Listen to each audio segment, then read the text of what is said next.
कृष्णात्परं किमपि तत्त्वमहं न जाने। यत्र यत्र रघुनाथकीर्तनं तत्र तत्र प्रथमाश्रयाञ्जलिं वास्तवानि परिपूर्णलोचनं मां नमतः कृष्णं। श्रीराम जय राम जय जय राम। श्रीराम जय राम श्रीराम जय राम जय जय राम। श्रीराम श्रीराम जय राम जय जय राम। श्रीराम श्रीराम जय राम जय जय राम। श्रीराम जय राम श्रीराम जय राम जय जय राम। श्रीराम बोले रामचंद्र भगवान की। श्री जगन्नाथ भगवान की। श्री बद्रीनाथ भगवान की। श्री अयोध्यानाथ भगवान की। श्री गंगा मैया की। श्री गौ माता की। सत्य सनातन धर्म की जय जय श्री राधे। भगवान की असीम अनुकंपा से भगवान की रश्मि कथा के रसिक प्रबुद्ध श्रोता माताओं, आइए कुछ क्षण हम आप भगवत कथाओं के माध्यम से मानव जीवन की समस्याओं का समाधान प्राप्त करने का प्रयास करें। कल चर्चा चल रही थी माँ देवहूति भगवान की सानिध्य में बैठी है और अपनी इंद्रियों की समस्याओं को व्यक्त करते हुए भगवान की महिमा का गान करते हुए तं त्वागताहं शरणं शरण्यं स्वभृत्य संसारतरो कुठारम्। स्वभृत्य संसारतरो कुठारम्, कितना प्यारा शब्द है। हालांकि यहाँ पर भगवान पक्षपाती दिखाई देते हैं और भगवान को ऐसा नहीं करना चाहिए, परंतु स्वयं भगवान कहते हैं सब मम प्रिय सब मम उपजाए। स्वयं भगवान अपने आप को पक्षपाती सिद्ध कर रहे हैं। सब मम प्रिय और सब मम उपजाए, तो सब मम उपजाए तो मतलब तुम्हें माता से पिता तुम्हें हो, उन्हीं की हम संतान है। फिर भी भेदभाव करते हुए कहते हैं सब मम प्रिय सब मम उपजाए सबते अधिक। अभी भेदभाव नहीं है, ये स्वयं कहते हैं। और तीन मह द्विज मह श्रुतिधारी, अलग अलग श्रेणियां भगवान ने स्वयं अलग अलग विभक्त करके बताया। मुझे सबसे अधिक कौन प्रिय और कौन मेरे सबसे निकट है।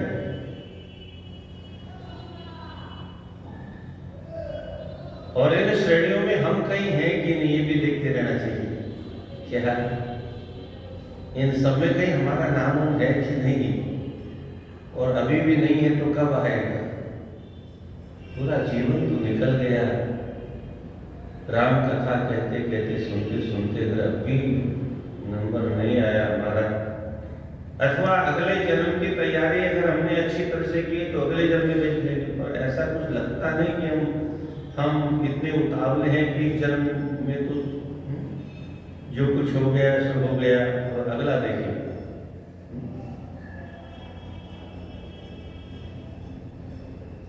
वो बालिका सुना रही थी, आछे दिन पाछे गए, ऊपर लिखा हुआ है आछे दिन पाछे गए हैं? आगे क्या है? गुरु से ने किया न है, गुरु से किया न है, हरिते किया न है। ये गुरु शब्द पता नहीं किसने जोड़ दिया, ये गुरुडम मत का हरिते किया न है। कोने पछताए हो क्या जब चिड़िया चुप गई थी। तो ये क्या तात्पर्य है इसका?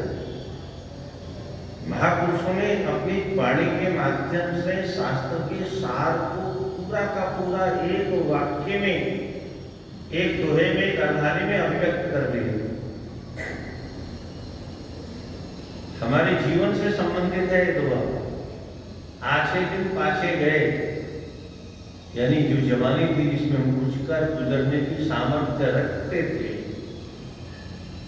वो तो गई, उसको तो हमने बिना कर दिया, उसका शोषण करके उसको इतना इतना तंग किया हमने, क्या इतना दुरुपयोग किया उस जवानी का, क्योंकि जवानी का जोश था, मनुष्य मनहोश था, बेहोश था, इंद्रियों के परवश था।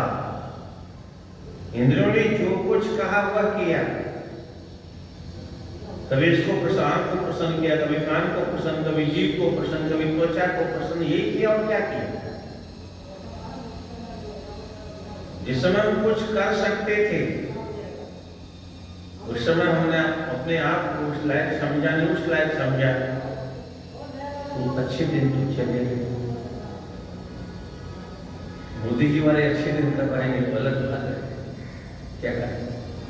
अच्छे दिन आने वाले हैं, संकल्प अच्छा है,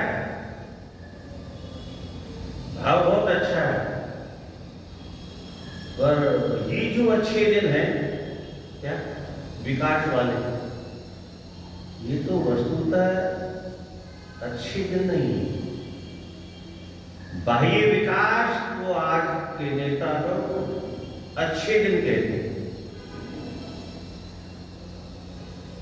अगर धन और संपत्ति की वृद्धि हो यही अच्छे दिन हो, इसी में अगर शांति की उपलब्धि होती तो विदेशी यहाँ भाग करके कायम को गजीरा हाथ में लेते और कायम को तिलक छापा लगाते और कायम को साड़ी पहनते और कायम को ढोल मजीरा बजा के कीर्तन करते।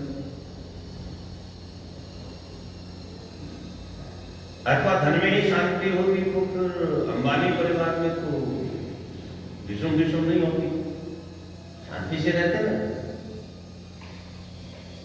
पैसे में अगर शांति होती तो सबसे ज्यादा शांति वही होनी चाहिए।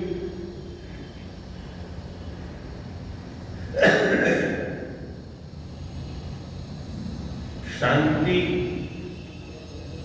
केवल शब्द रह गया है, शांति कहीं दूर दूर दूर दूर तक दिखती नहीं, क्योंकि हम सब की इंद्रियां अशांत है, मन अशांत है, बुद्धि अशांत है। क्यों अशांत है? क्योंकि जो हम चाहते हैं, जितना हम चाहते हैं उतना दुनिया में आज तक किसी को नहीं। हम क्या चीजें, रावण की इच्छा पूरी नहीं, हजारों पत्नियां थी उसकी, उसके बाद में भी उसने सीता जी का हरण कर लिया।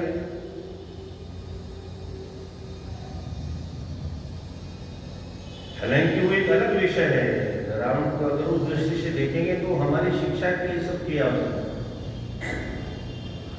कोई राक्षस नहीं।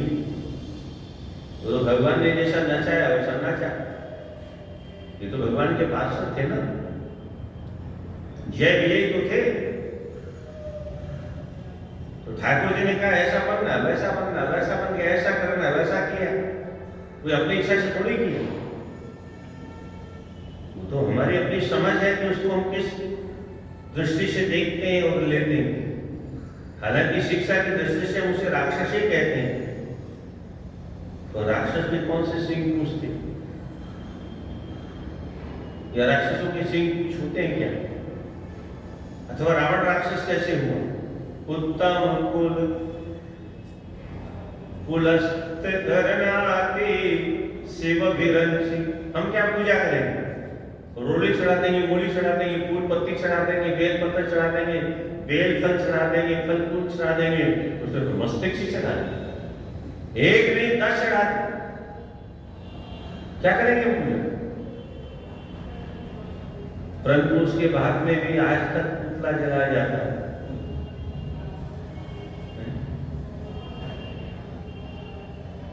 भगवान की इच्छा से ही किया होगा, पर सब वेद विरुद्ध किया, परिणाम राक्षस हो गया। हम भी वही कर रहे हैं, तो हम काहे के मनुष्य हैं? वैसे आज किसी को मनुष्य की परिभाषा का ज्ञान भी नहीं, इसकी चर्चा कभी करेंगे। तो स्वभृत्य संसार करो उद्धारम, इसी पर नारद जी की चर्चा सामने आ गई थी। मैया कहती, आप अपने भक्तों के अंतःकरण में संसार की विषय वासनाओं का वृक्ष अंकुरित हो जाए तो उसको आप कुठारी बन करके काट देते हैं, अर्थात अपने भक्तों के जीवन को संसार से बचा लेते हैं, संसार की माया से बचा लेते हैं, संसार के विकारों से बचा लेते हैं। और इसी कड़ी में नारद जी सामने आ गए। जब नारद जी भगवान के पास जा रहे थे और भगवान के पास पहुंच गए और भगवान ने अर्ध सिंहासन आसन दिया, आधा सिंहासन नीचे नहीं करे, उधर नहीं बैठ। नारद जी ने कहा, आज ये नया सम्मान हो रहा है, ये काम विजय का हो रहा है। कल तक तो नीचे बैठता था, पर आज इधर जो बैठा रहे हैं, लगता है इनको पता चल गया, काम विजय हो गया, इसलिए। और फिर पूछा, बहुते दिन कीन मुनि दाया, बहुत दिनों बाद में दया, मतलब तो दया करने आए हो, दर्शन करने तो आए नहीं हो, अब तो काम विजय हो गए, इसलिए दया करके दर्शन देने आए हो। बहुते दिन कहाँ रह गए थे? अरे महाराज क्या बताऊं, वो ऐसा हुआ, फिर ऐसा हुआ, फिर ऐसा हुआ, फिर वैसा हुआ, फिर वो महाराज जो तांडव नृत्य के अवसरों में कामदेव के साथ में, महाराज यहाँ कोई फर्क तो नहीं पड़ा, कोई प्रभाव नहीं पड़ा। भगवान बोले, सीमा की चापी सकई बूटासु। अच्छा, नारद जी को भ्रम हो गया कि हमने काम पर विजय प्राप्त कर ली, वास्तविकता क्या थी? शिव पुराण में इसका संकेत दिया है। भोलेनाथ ने वहां बहुत वर्षों तक तपस्या की और वहीं कामदेव को जलाया।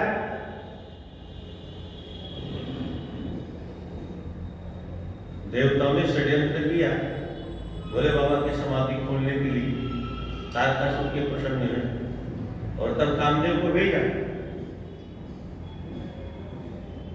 उस स्थान में भोलेनाथ ने कामदेव को जलाकर के चूंकि भस्म कर दिया था, तो उसका प्रभाव अत्यावधि वहां उपलब्ध था। नारद जी ने उसको अपनी महिमा समझ ली। वहां तो काम जल चुका था, काम का प्रवेश संभव ही नहीं था उस स्थान में। कामदेव ने वही जल करके राख बन गया, और इसलिए तपस्या में भगवान ने की, कई कार्य एक साथ हुए, इसलिए वहां उस स्थल की महिमा थी। आपने सुना होगा, मानस में पढ़ा होगा, जहां पर काकभुशुंडी रहते थे नीलगिरी पर्वत पर, वहां योजन एक पर्यंत 1 योजन पर्यंत सब विकार प्रूफ क्षेत्र था। क्या था? विकार प्रूफ। एक भी विकार, काम, क्रोध, लोभ, ईर्ष्या, द्वेष, मद और मात्सर्य, विषय वासना का प्रवेश वर्जित था। जैसे आजकल लोग सड़कों पर लिख देते हैं, no entry, no entry, no entry, no entry. हाँ, ऑटोमेटिक व्यवस्था थी। काम को भी मालूम था इधर जाएंगे तो दुर्गति हो जाएगी, इसलिए विकारों का प्रवेश होता ही नहीं। और वहां जाकर के कोई कहे कि हमको तो काम नहीं व्यापा, तो उस स्थान की महिमा है ना। और वैसे भी भगवान का हम भजन करते हैं तो भगवान की कृपा की वजह से ऐसा हुआ, मानना तो ऐसा चाहिए।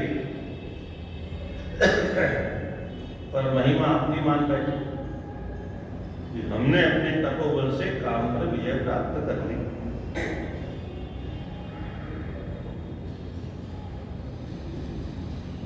और भगवान के सामने उस अहंकार पूर्वक तुम्हें की करें मनोभव पीरा, तुम्हारे पर क्या कामदेव प्रभाव करेगा। तो अब नारद जी लिखे अहंकार पूर्वक कृपा तुम्हार सकल भगवाना। अरे चल आपकी कृपा है, बोलने के भी तरीके होते हैं। क्या है? लहजा होता है बोलने का। जब आपकी कृपा है मतलब अहंकार पूर्वक, बस तुरंत भगवान समझ गए अंकुरे गर्भ दर्भारी।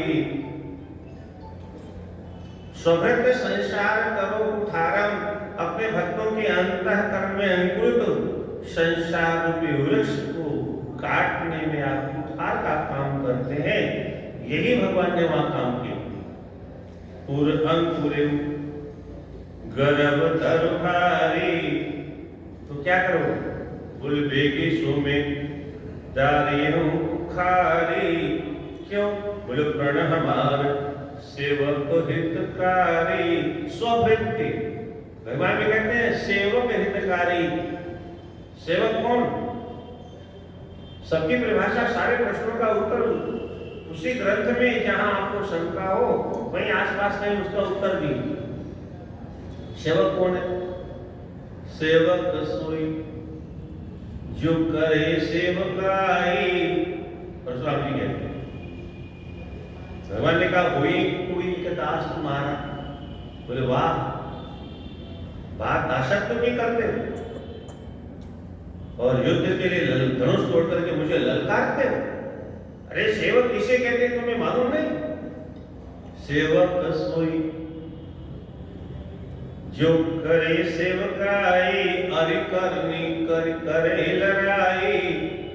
दुश्मन जैसा तूने व्यवहार किया, भोलेनाथ का धनुष तोड़ दिया और अपने आप को सेवक बताते। सेवक सुन।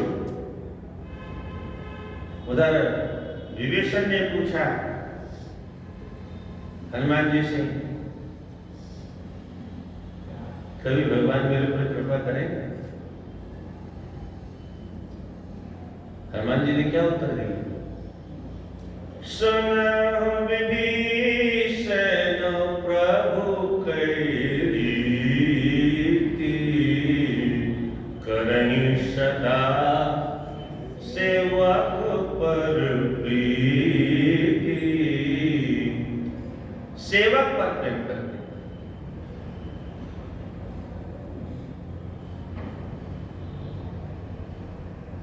तुम कृपा चाहते हो प्रभु की?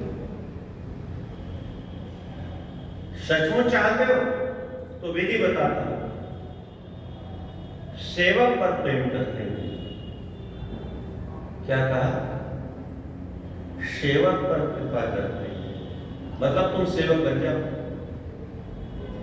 अब दुर्भाग्य तुम्हारा ये कि सेवा तो रावण की कर रहे हो और कृपा राम की चाहते हो। वाह गजब, ये कैसे होगा? रह रहे हो यहां, सेवा रावण की कर रहे हो और कृपा राम जी की चाहते हो। जो राम विरुद्ध है, रामद्रोही है, भगवती से तो द्रोह करके सीता जी का अपहरण करके जो ले आया, निरंतर उसकी सेवा में लगे। ये हमारी दशा है। हम सब यहाँ जो आते हैं सत्संग में, मंदिरों में जो घूमते हैं, तो ठाकुर जी की कृपा के आकांक्षी हैं, पर हमारे ऊपर कृपा होगी कैसे? हनुमान जी ने स्पष्ट कह दिया, सुनो विभीषण प्रभु के रीति, ठाकुर जी की यही रीति है, करई सदा, जो सदा सेवा करता, कभी कभी नहीं, सदा सेवक, नित्य निरंतर, हर क्षण, हर घड़ी, हर पल, हर देश में, हर दिशा में, हर काल में, हर क्षण जो सेवा करता है, उस पर हम आप एक 10-5 मिनट किसी तरह से गिरते पड़ते मंदिर चले जाते हैं, गिरते पड़ते,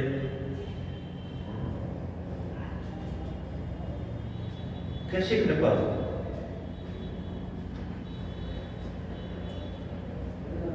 सदा सेवा कर जो करता है उस पर कृपा करते हो।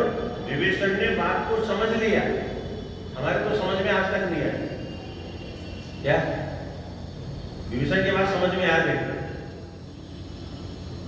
और क्या था उस पार जाकर के? श्रवण सुजस सुनियाय, कैसे आए? बोले ऐसे नहीं आए ना, मुझे महिमा बताई गई, और वो भी किसी ऐरे गिरे के द्वारा नहीं बताई गई। तुम त्रिभुवन गुरु, कौन है हनुमान जी? तुम त्रिभुवन गुरु, वेद बखाना, आन जीव पावर का जाना। भगवती परम्परा जगत जननी मां पार्वती कहते तुम त्रिभुवन गुरु। हनुमान जी कौन है? शिवा होता, गुरु जी तो बता रहे हैं। ये आवाज ठीक नहीं आती।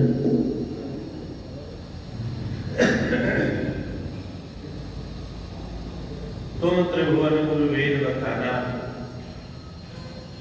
हनुमान जी क्यों गए लंका? किस लिए गए? भगवान राम ने भेजा सीता जी का पता लगाना, ये तो ठीक ही है। वास्तविकता क्या थी? अवतार लिया था राम जी की सेवा करने के लिए, ये भी इतनी जगह ठीक है, पर यहाँ पर जो जा रहे हैं उसका एकमात्र उद्देश्य है अपने चेले पर कृपा करना। शिव जी का चेला कौन? राम। अपने शिष्य का कल्याण करने के उद्देश्य से हनुमान जी वहां पहुंच गए। संबंध तो संबंध है, चेला भूल गया तो भूल गया, गुरु जी थोड़े भूल जाएंगे।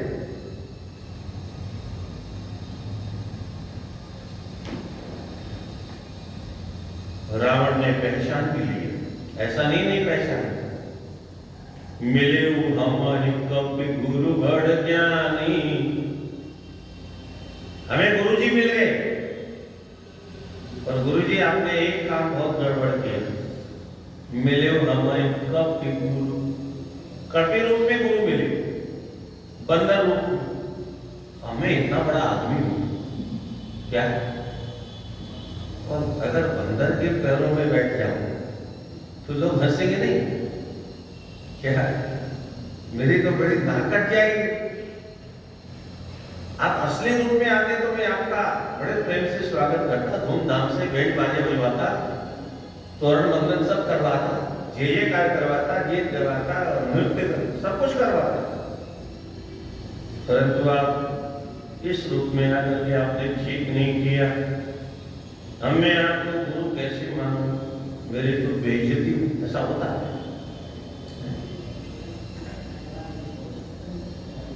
गुरु गुड़ रह जाते हैं, चेला चीनी हो जाता है। अब चेला जब चीनी हो जाता है तो फिर अब छोटे मोटे गुरुओं के पैर नहीं पड़ता है, भूल जाता है कि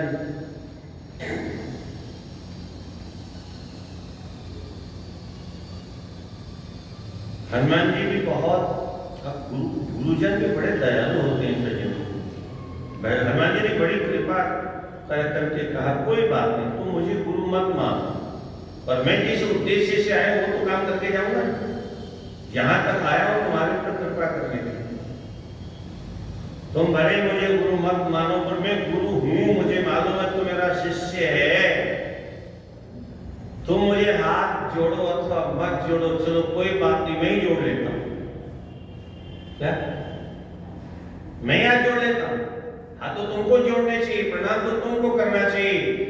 तुमको शर्म आती है तो विनती करो, जोर कर रावण लो साहब। ऐसा गुरु मिलेगा नहीं।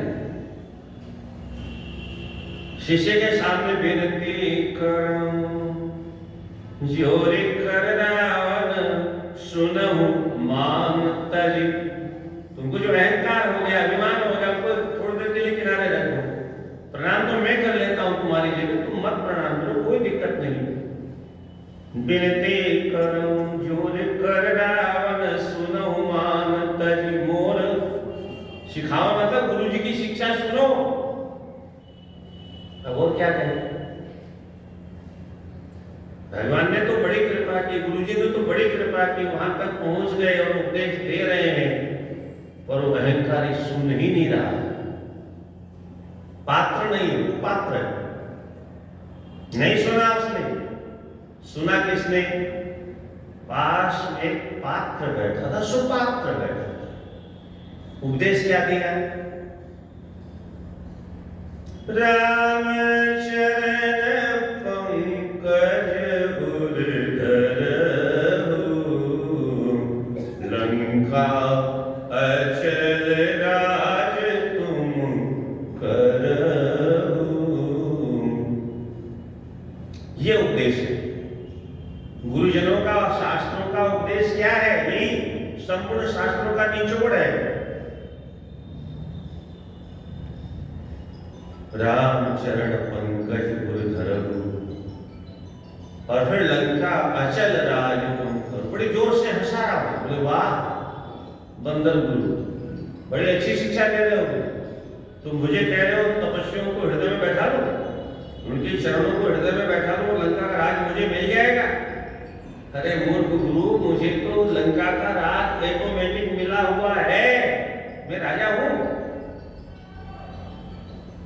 हनुमान जी तो पहले ही साफ कर दिया था मैं क्या कह रहा हूं,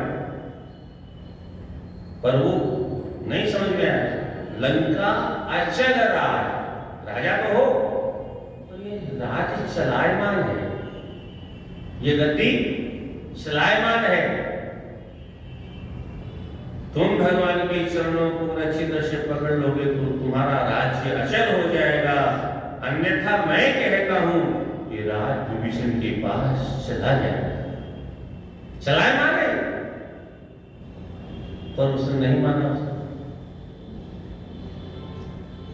बगल में बैठे विभीषण ने इस मंत्र को अच्छी तरह से पकड़ लिया। राम चरण तो देखिए जाय चरण जल जाता, अरुण मृदुल सेवक सुखदा। सेवक सुखदाता, हनुमान जी की बात याद आ। करे सदा सेवक पर प्रीति, सेवक सुखदाता। देखिए जाय चरण जल जाता, अरुण मृदुल सेवक सुखदाता।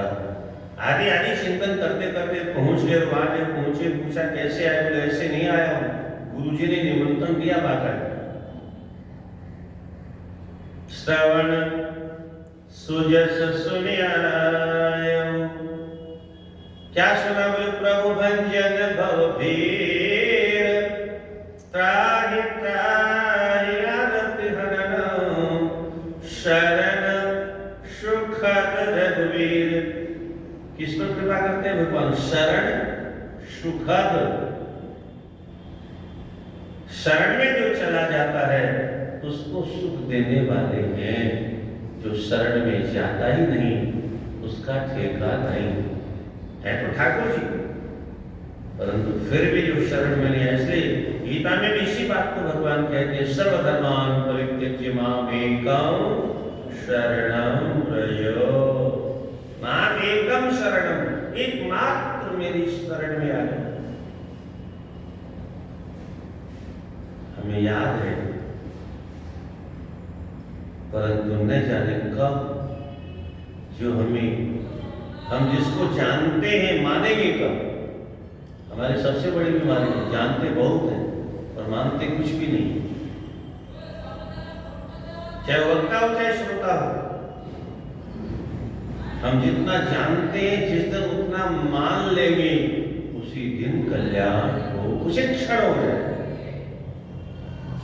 तो स्वभृत्य संसार तरम उठारम, सेवक पर भगवान की कृपा होती, जो शरणागत हो जाता है। भगवान कहते हैं शरणागत कहा चेत तजहि निज अनहित अनुमान, ते नर पावर पाप में तिन्हि विलोकत धाम।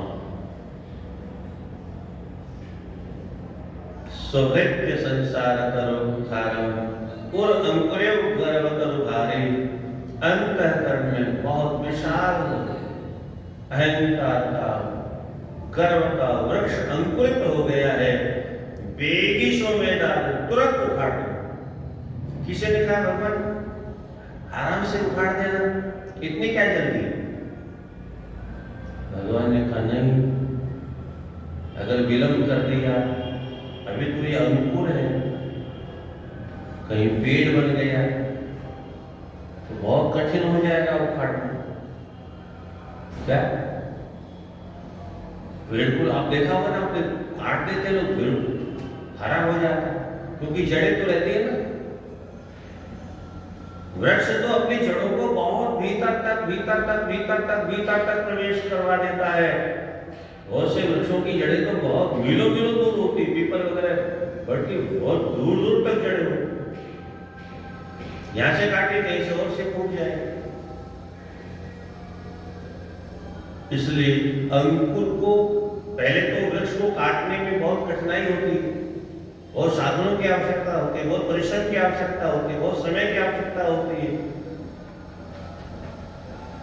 और उसके बाद में अगर वो वृक्ष नारद के अंतःकरण में, पूरे शरीर में, अगर मन में, मस्तिष्क में, दिल में, दिमाग में, इंद्रियों में बिल्कुल जड़ें जमा लेगा, अगर उसको काटूंगा तो बड़ी पीड़ा होगी मेरे भक्त, बहुत कष्ट होगा, मुझसे तो देखा भी नहीं जाएगा। अंकुर को उखाड़ने में कोई ज्यादा परिश्रम करना नहीं होता। अंकुर है, जड़ें अभी जमी नहीं है। और अंकुरे गर्भ तरवारी बेगिसों में, वृक्ष नहीं होने दूंगा, इसको बढ़ने नहीं दूंगा। क्यों किया ऐसा? मोरे हित हरि सम नहीं को, ए अवसर सहाय सोई हो। जे विधि हो, जैसे मेरा हित हो, यह है शरणागति। भक्त की विशेषता है, वो कहीं भटक भी जाता है, मार्ग भ्रष्ट भी हो जाता है, पतित भी हो जाता है, कुमार्गगामी भी हो जाता है, तो अपने प्रभु को नहीं भूलता। इसलिए मोरे हित हरि सम नहीं को, हम भगवान को अपना कब समझेंगे, कब ऐसा संकल्प करेंगे मोरे हित हरि सम नहीं।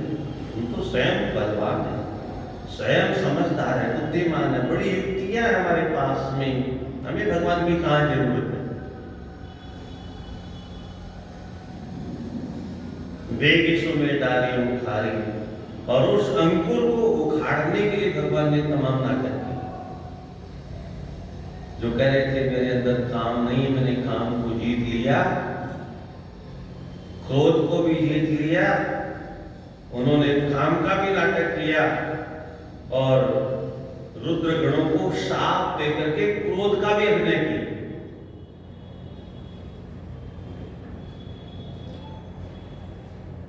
दोनों को शाप दे।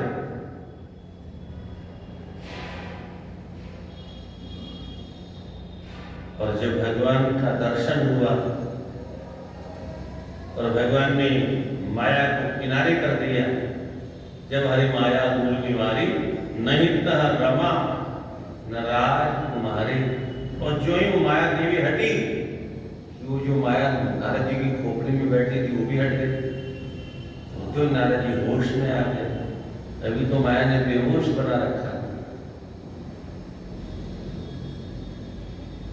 प्रभु मैंने बहुत बड़ा अपराध किया, मेरा पाप कैसे दूर होगा? जप हो जाए शंकर सतनामा, होए हृदय तुरंत विश्रामा। जाओ, ये शंकर सतनाम क्या है? बोले तुम पुनि राम राम दिन राति, सादर जप अनंग आराती। वही सतनाम है। सत्य प्रथम सत्य परम सत्यम, सत्य से योनि नियतम सत्य, सत्य से सत्यामृत सत्य नेत्रम, सत्यात्मकं त्वां शरणं प्रपन्नाः। सत हरि भजन जगत सब सपना। तो भोले बाबा कहते हैं हमारे जीवन में काम सपना कब बनेगा पता नहीं। उमा कबू में अनुभव अपना, सत हरि भजन। तो वही जप हो जाए शंकर सतनामा। जो शंकर जी जिस नाम को सत मान करके जिसका जप करते हैं, तुम भी उसी सत नाम का जप करो, तुम्हारे गले में विश्राम हो जाएगा। भोले बाबा के जीवन में भी आपने सुना होगा, जो जहर पिया, किसी ने पूछा आपको इतना बड़ा विशाल ये कालकूट विष का कोई प्रभाव आप पर नहीं हुआ? बोले कैसे होगा? मैं तो राम की शरण में था, रामाश्रय में था, भगवान राम का भजन कर रहा था। इधर से आया विष, इधर से मैंने कहा राम, मिलकर के बन गया विश्राम। क्या संसार है विष, संसार रूपी विष में रहते हुए भी अगर हम राम की शरण में हैं, तो संसार में भी विश्राम मिल जाएगा, अन्यथा संभव नहीं। अकेले विष का सेवन करेंगे तो फिर अनर्थ होगा होगा होगा। इसलिए राम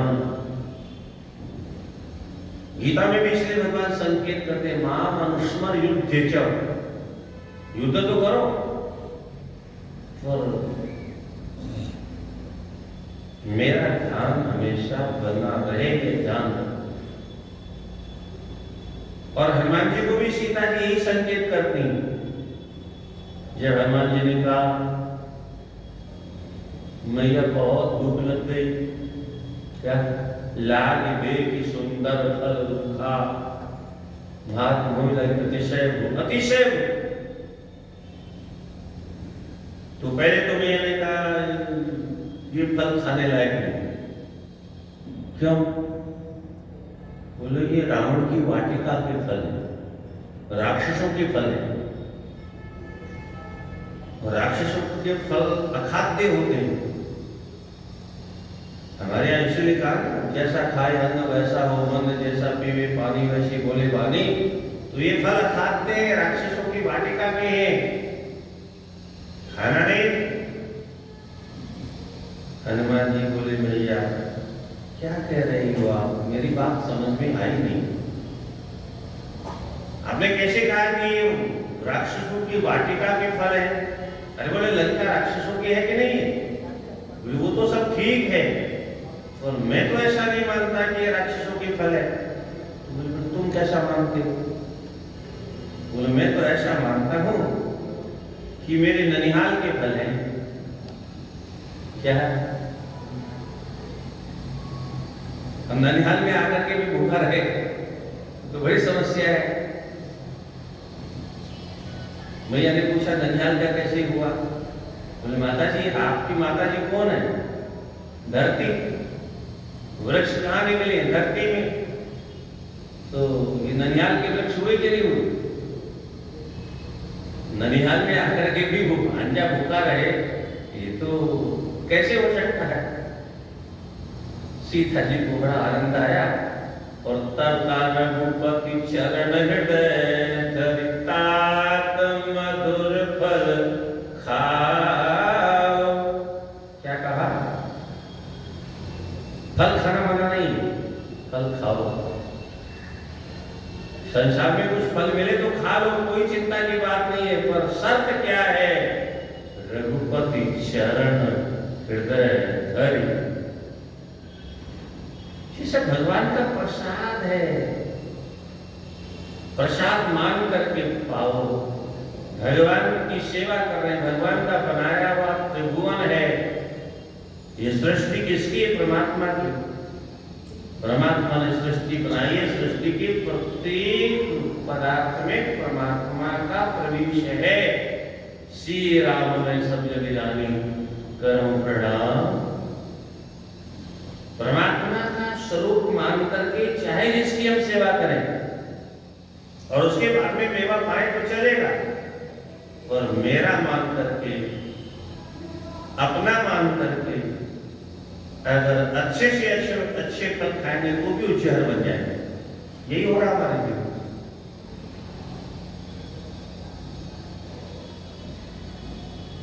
रघुपति चरण हृदय धरि का सीधा सा तात्पर्य इतना ही है कि हमेशा हमेशा हमेशा भगवान हमारे अंतःकरण में बैठे हैं। तो केवल हमारे अंतःकरण में थोड़ी बैठे, सबके अंतःकरण में बैठे।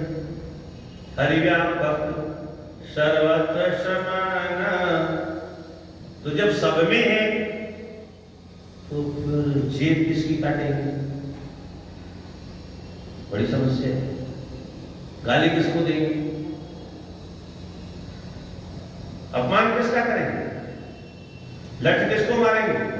मकान किसका छीनेंगे? दुकान किसकी छीनेंगे? धोखा किसको देंगे? ईश्वर सर्वभू, चारों तरफ से कोई समस्या है।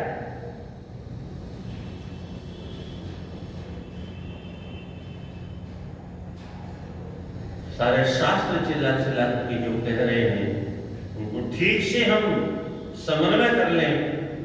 शास्त्रों में कहते वैसा है वैसा है, पता नहीं शास्त्र घटता कुछ नहीं। सारे शास्त्रों का एक ही सिद्धांत है, सर्वधर्मान परित्यज्य माम एकम शरणं व्रज। यत्र योगेश्वरः कृष्णो यत्र पार्थो धनुर्धरः तत्र श्री विजयोर्भूति ध्रुवा नीतिर्मतिर्मम। वहाँ सब सुख सुविधा।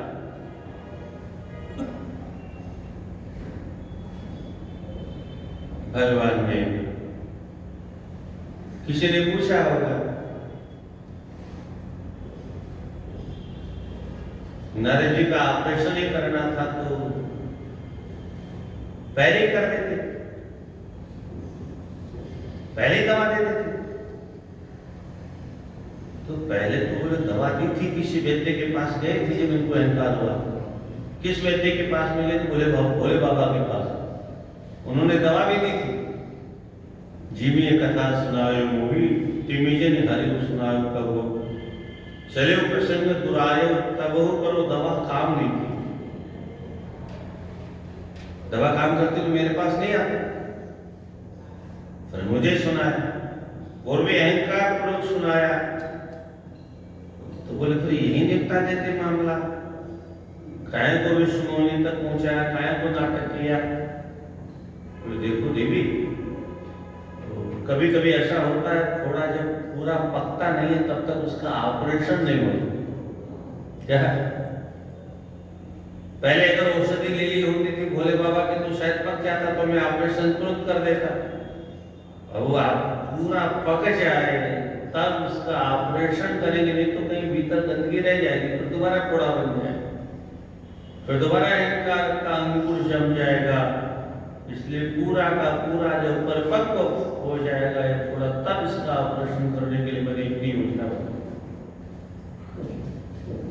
ठाकुर जी की लीला को समझना बहुत कठिन काम है। अब मोई भाग भरोसा मनता, बिनु हरि कृपा मिले नहीं संता। यहाँ पर